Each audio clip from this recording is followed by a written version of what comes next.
కొంతమంది అంటుంటారు, ఈ కేసులో తీర్పు నాకు సరిగ్గా రాలేదు అని అంటే గనక నేను పైకోర్టుకెళ్తాను. అక్కడ కూడా నాకు సరిగ్గా జరగకపోయిందంటే హైకోర్టుకెళ్తా. హైకోర్టులో కూడా లేదు అంటే ఇంక సుప్రీం కోర్టుకైనా ఎళ్తాను అని అనడం తరచుగా వింటూ ఉంటాం. మన న్యాయ వ్యవస్థలో అపీల్ అనేది ఒక అతి ముఖ్యమైనటువంటి అవకాశం. దీని ముఖ్య ఉద్దేశ్యం ఏంటంటే, కింది కోర్టులో తీసుకునే నిర్ణయంలో ఏదైనా లోపం జరిగితే అది పై కోర్టు సవరించడం అన్నమాట. అది లేదనుకోండి న్యాయ వ్యవస్థలో కరెక్షన్‌కి అవకాశం ఉండదు కదా! కాబట్టి అపీల్ అనేది చాలా అవసరం. కానీ ఇక్కడ మనం గుర్తుపెట్టుకోవాల్సింది ఈ అపీల్‌ని మనం ఎలా ఉపయోగిస్తున్నాము అన్నది చాలా ఇంపార్టెంట్. నిజంగా న్యాయం జరగలేదు కాబట్టి అపీల్‌కెళ్తున్నామా? లేకపోతే మనం ఓడిపోయాం కాబట్టి దాన్ని డైజెస్ట్ చేసుకోలేక నేను ఎటు తిరిగి గెలవాల్సిందే అనే పంతం కోసం అపీల్‌కెళ్తున్నామా? ఇదే మనం ఆలోచించాల్సిన విషయం. అందుకని ఈరోజు ఈ వీడియోలో అపీల్ అంటే దాని ఇంపార్టెన్స్ ఏంటి? లిటిగేషన్ అనేది సోషల్ కాస్ట్‌గా ఎలా పరిణమిస్తుంది? దీనివల్ల జ్యుడిషియరీ పైన అదనపు భారం ఎందుకు పడుతోంది? ఈ అపీల్ వల్ల ఎవరికి నష్టము, ఎవరికి లాభము? ఇలాంటి అనేక విషయాలను తెలుసుకుందాము. ఈ వీడియోని స్కిప్ కాకుండా ఎండ్ వరకు చూడండి. లేదంటే ఈ వీడియోలో చెప్పేటువంటి ఇంపార్టెంట్ విషయాలు మీరు మిస్ అయిపోతారు. ఇక టాపిక్‌లోకెళ్దాం. అపీల్ అంటే ఏంటి? బ్రీఫ్‌గా కొంచెం తెలుసుకుందాం. అపీల్ అంటే కింది కోర్టు నిర్ణయం తీసుకునేటప్పుడు ఏదైనా తప్పిదం చేసినా, ఏదైనా లోపం చేసినా అంటే ఎవిడెన్స్ టైమ్‌లో కానీ, డాక్యుమెంట్స్ పరంగా, సాక్షుల పరంగా, సాక్ష్యాల పరంగా ఏదైనా కన్సిడర్ చేయకపోతే, ఇలాంటి టైంలో ఏదైనా పొరపాటు జరిగినప్పుడు, ఫలానా పొరపాటు జరిగింది కాబట్టి అది ఈ కింది కోర్టు కన్సిడర్ చేయలేదు అంటూ అపీల్‌కెళ్తాం. ఈ రీజన్ తోటి పై కోర్టుని ఆశ్రయిస్తాం. ఇది మనకు చట్టం కల్పించిన గొప్ప అవకాశం అన్నమాట. లేదంటే కింద కోర్టులో ఏదైనా అన్యాయం జరిగిందనుకోండి, దాని కరెక్షన్ ఎవరు చేయాలి? కాబట్టే ఆ కరెక్షన్ చేసే అవకాశమే అప్పీలెంట్ కోర్టుకు ఉంటుందన్నమాట. అయితే అపీల్ చేసుకునే హక్కు ప్రతి ఒక్కరికి ఉంటుంది. కానీ ఆ అపీల్‌ని ఎలా ఉపయోగిస్తున్నాము అన్నదే ముఖ్య సమస్య. కొంతమంది అంటుంటారు, ఓడిపోయాను కాబట్టి ఈ అవమానాన్ని నేను తట్టుకోలేకపోతున్నాను. నేను డెఫినిట్‌గా అప్పీలేస్తా. ఎట్లైనా నేను గెలవాల్సిందే అని మాట్లాడతారు. అంటే ఇది చట్టపరమైనటువంటి వ్యవహారానికి మించినటువంటి ప్రవర్తన అన్నమాట. మనకి చట్టము ఆ అవకాశాన్ని ఇచ్చింది ఒక పర్పస్‌లో ఇస్తే, దాన్ని మనం మిస్‌యూజ్ చేస్తున్నామన్నమాట. మన ఇగోని సాటిస్ఫై చేసుకోవడానికి కాదు గదా కోర్టులుండేది. మన హక్కుల్ని కాపాడుకోవడానికి కోర్టుంది. దీన్నే మోరల్ రెస్పాన్సిబిలిటీ లేకపోవడము అంటారు. సమస్య అనేది అపీల్ వేయడంలో లేదు. దాన్ని చూసే దృష్టిలో ఉంది. దాన్ని ఉపయోగించుకునే విధానంలో ఉంది. జనరల్‌గా ఒక కోర్ట్ ఆర్డర్ వచ్చిందనుకోండి, మనం ఏమని ఆలోచించాలి? ఈ నిర్ణయం చట్టపరంగా తప్పేమన్నా ఉందా అని ఆలోచించాలి. కానీ మనమేం ఆలోచిస్తాము? నేను ఓడిపోయాను. నాకెందుకు ఇలాంటి తీర్పొచ్చింది? నాకు అవమానం జరుగుతోంది. నేను ఇమ్మీడియేట్‌గా అప్పీల్‌కెళ్ళిపోవాలా. నా పరువు పోయింది కాబట్టి నేను అప్పీల్‌కెళ్ళాలా. ఇక్కడే మన లీగల్ రెమెడీకి, పర్సనల్ ఇగోకి మధ్య గీత చెరిగిపోతోంది. ఇది ఏ ఒక్క వ్యక్తికి సంబంధించిన విషయం కాదు. ఇలాంటి మనస్తత్వం పెరిగిపోయినప్పుడు ఇది మొత్తము మన జ్యుడిషియరీ పైన ప్రభావం చూపిస్తుంది. ఎందుకంటే కోర్టు టైం అనేది చాలా ఇంపార్టెంట్. కోర్టుకుండేటువంటి సమయం చాలా పరిమితమైంది. జడ్జెస్‌కుండే సమయం కూడా చాలా పరిమితమైనటువంటిది. కాబట్టి ప్రతి లిటిగేషన్‌కి కూడా సోషల్ కాస్ట్ ఉంటుంది. ఒక వ్యక్తి తన లెజిటిమేట్ గ్రీవెన్స్ కోసరంగా పైన అప్పీలెంట్ కోర్టుకు వెళ్తే, అది మన న్యాయ వ్యవస్థలో సహజమైన ప్రక్రియ. అలా కాకుండా వ్యక్తి తన ఇగోని సాటిస్ఫై చేసుకోవడానికో, తాను చేయాల్సినటువంటి బాధ్యతల నుంచి తప్పించుకోవడానికో, లిటిగేషన్‌ని ఇయర్స్ టుగెదర్ వాయిదాలేసుకుంటూ పోవడానికో, లేదా ఎదుటి వాళ్ళని ఇబ్బంది పెట్టడానికో, ఎంత కాలమైనా సరే నేను కేసు వదిలిపెట్టను అనే యాటిట్యూడ్‌తో ప్రవర్తిస్తే, అది పర్సనల్ డిస్ప్యూట్‌గా ఆగదది. అది మొత్తం మన జ్యుడిషియరీ పైన కూడా ఇంకా అదనపు భారం పెరుగుతుంది. కోర్టు టైం అనేది ఎవరి వ్యక్తిగత ఆస్తి కాదు కదండీ! ఒక కేసు పైన కోర్టు వెచ్చించే టైము అత్యంత సమస్యతో బాధపడుతున్నటువంటి వ్యక్తి తన టర్న్ కోసం ఎదురు చూస్తున్న టైం కావచ్చు కదా! ఒక తల్లి తన పిల్లల సహాయం కోసం ఎదురు చూస్తున్న టైం కావచ్చు కదా! ఒక వృద్ధుడు తన ఆస్తి వివాదంలో పరిష్కారం కోసం ఎదురు చూస్తున్న టైం కావచ్చు కదా! ఒక చిన్న వ్యాపారస్తుడు తనకు రావాల్సిన డబ్బు కోసం ఎదురు చూస్తున్న టైం కావచ్చు కదా! ఒక వ్యక్తి తన నిర్దోషిత్వాన్ని నిరూపించుకోవడానికి ఉపయోగించుకునే టైం కావచ్చు కదా! వాళ్ళందరికీ త్వరగా న్యాయం రావడం చాలా అవసరం. అందుకనే ఒక వ్యక్తి యొక్క లిటిగేషన్ బిహేవియర్ మన సొసైటీలో సోషల్ కాస్ట్‌గా మారుతోంది. అంటే సామాజిక ప్రభావం ఎక్కువగా ఉంటుంది. ఇక్కడ నా ఉద్దేశము అపీల్‌కి వెళ్ళొద్దు అని కానే కాదు. ఒక వ్యక్తికి నిజంగా కింది కోర్టులో ఇంజస్టిస్ జరిగింది అని అనుకుంటే ఖచ్చితంగా అపీల్‌కి వెళ్ళొచ్చు. దానిలో ఎటువంటి సందేహం లేదు. అది వాళ్ళ హక్కు. ఈ కోర్టులో నాకు ఫేవర్‌గా ఆర్డర్ రాలేదు కాబట్టి నేను ఇమ్మీడియేట్‌గా అపీల్‌కెళ్ళిపోతాను అని మెకానికల్‌గా వెళ్ళడమే తప్పు. ఎప్పుడైనా ఒకటే గుర్తుపెట్టుకోండి. జెన్యూన్ అపీల్ అనేది జ్యుడిషియరీలో భాగమే.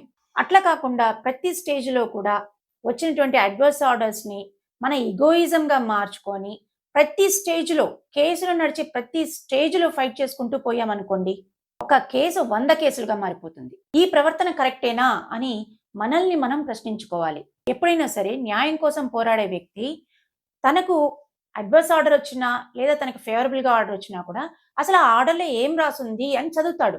చదివిన తర్వాత మాత్రమే నిర్ణయం తీసుకుంటాడు. తనకి నిజంగా అవసరము అని అనిపిస్తే అప్పీల్‌కెళ్తాడు. ఉదాహరణకి ఒక కేసు తీసుకోండి.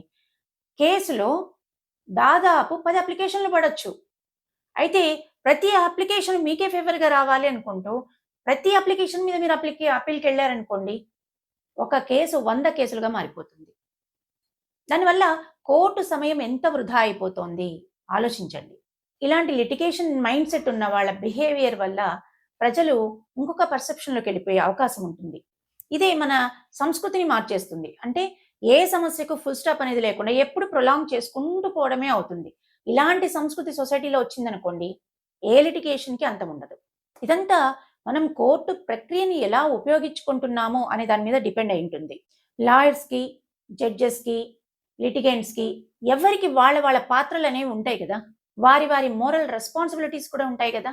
నేను ఏ ఒక్కరి గురించి మాట్లాడటం లేదు. మన సొసైటీలో జరుగుతున్న లోపాలను గురించి మాత్రమే ప్రస్తావిస్తున్నాను. డిస్ప్యూట్‌ని ఎలా రిజాల్వ్ చేసుకోవాలి అనే దాని పైన మాత్రమే మన ఆలోచన ఉండాలి. ఈ లిటిగేషన్ ఎలా ప్రొలాంగ్ చేసుకోవాలి, నేనెలా గెలవాలి అనే దాని మీద కాదు.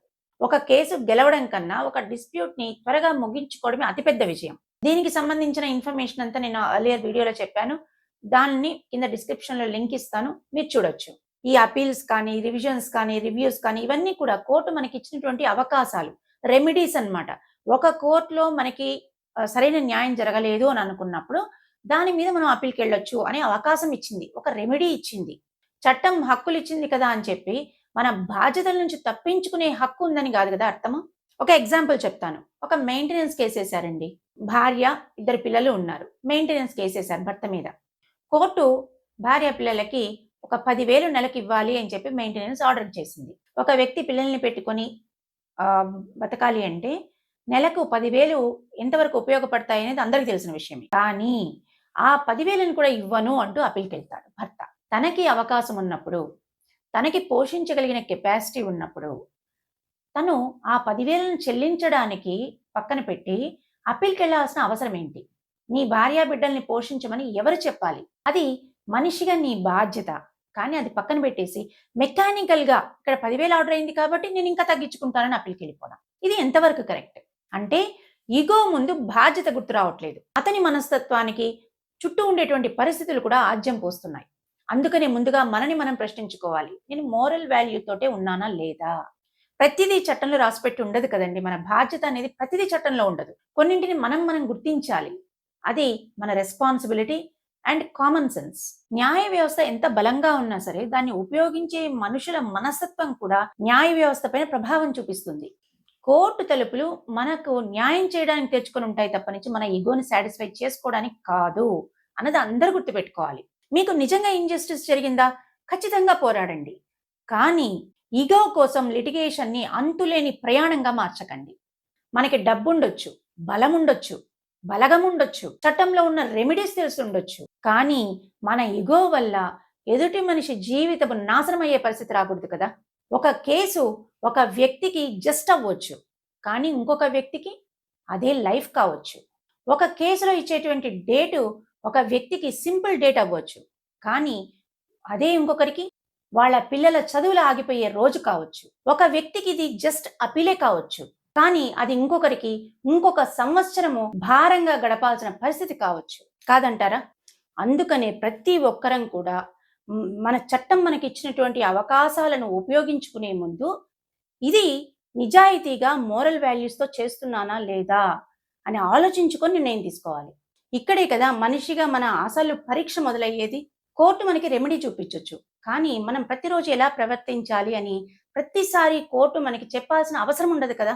అది భార్యాభర్తల మధ్య గొడవ కావచ్చు, అన్నదమ్ముల మధ్య ఆస్తి గొడవ కావచ్చు, డబ్బు వివాదం కావచ్చు, వ్యాపార వివాదం కావచ్చు, ఇలాంటివి ఏదైనా కావచ్చు. ప్రతి కేసులో కూడా నేను గెలవాలి అనుకోవడం సహజమే. కానీ ఎదుటి వారు ఏమైనా పర్వాలేదు నేను గెలిచి తీరాలి అని అనుకోవడమే కరెక్ట్ కాదు. ఇలాంటి ప్రవర్తన ఉంది అంటే కోర్టులో గెలిచినా కూడా ఆ వ్యక్తి ఓడిపోయినట్టే కదా. అన్ఫార్చునేట్‌గా ఇలాంటి వాటి వల్ల ఎదుటి వ్యక్తి జీవితాన్ని కోల్పోవాల్సిన పరిస్థితి ఏర్పడితే ఆలోచించండి ఒక్కసారి. ఒక కేసు వల్ల ఒక ఒకరి జీవితము, ఒకరి కుటుంబము రోడ్డు మీద పడాల్సిన పరిస్థితి ఏర్పడితే, ఒక పిల్లవాడు తల్లిదండ్రుల గొడవల మధ్య నలిగిపోయే పరిస్థితి ఏర్పడితే, ఒక వృద్ధుడు తన చివరి రోజుల్లో కోర్టుల చుట్టూ తిరుగుతూ గడపాల్సిన పరిస్థితి ఏర్పడితే, ఇలాంటి సిట్యుయేషన్‌లో ప్రతి గెలుపు కూడా ఓటమే కదా. చట్టం మనకు హక్కిచ్చింది. కానీ మనిషిగా మనకి బాధ్యత కూడా ఉంటుంది కదా. అందుకనే ఒక లిటిగేషన్ అనేది ఎప్పుడైనా కూడా న్యాయ పోరాటంగా మాత్రమే ఉండాలి తప్ప, అది వ్యక్తిగత ప్రతీకారంగా మారకూడదు. ఒక్క విషయం అందరూ గుర్తుపెట్టుకోవాలి. కోర్టు వివాదాన్ని పరిష్కరిస్తుందే తప్పనిచ్చి శత్రువులను తయారు చేయదు. కాబట్టి మీ కేసుకు సంబంధించి మీ లాయర్ గారి దగ్గర కూర్చొని మాట్లాడండి. సమాధానం మీకే దొరుకుతుంది. చట్టం మనకి రెమెడీస్ ఇచ్చింది. మీకు అవసరమైతే ఉపయోగించుకోండి అని తప్ప, తప్పకుండా ఉపయోగించుకోవాలి అని మాత్రం కాదు కదా. సో ఇదండి వీడియో. ఈ వీడియో పైన మీ అభిప్రాయాన్ని కింద కమెంట్ రూపంలో చెప్పండి. ఈ వీడియో కనుక ఇన్ఫర్మేటివ్‌గా అనిపిస్తే లైక్ చేయండి, షేర్ చేయండి. మన ఛానల్‌ని ఫస్ట్ టైం చూస్తున్నట్లయితే సబ్స్క్రైబ్ చేసుకోవడం మాత్రం మర్చిపోవద్దు. ఛానల్‌లో వచ్చేటువంటి ప్రతి వీడియో మీ దాకా రీచ్ అవ్వాలంటే బెల్ ఐకాన్ని ప్రెస్ చేసి పెట్టండి. ఛానల్‌లో వచ్చేటువంటి ప్రతి వీడియో కూడా మీరు ఈజీగా చూడగలుగుతారు.